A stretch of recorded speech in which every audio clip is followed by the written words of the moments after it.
ইসলাম মাকাশেভ UFC white house কার্ডে কেন নেই? এই প্রশ্নটি অনেকের মনে আসছে এবং অনেকে অনেক রকম আলোচনা করছে।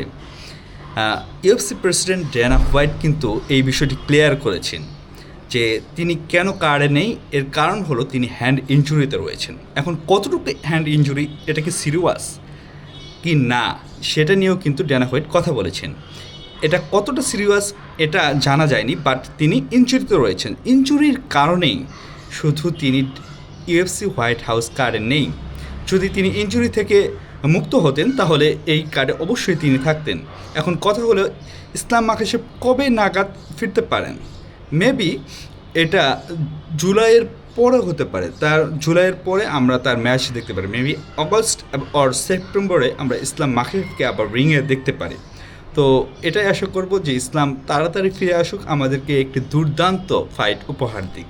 তো আপনারা কি ভাবছেন এই বিষয়টি নিয়ে অবশ্যই কমেন্ট বক্সে জানাবেন। আমার সাথেই থাকবেন, পাশেই থাকবেন। আসসালামু আলাইকুম।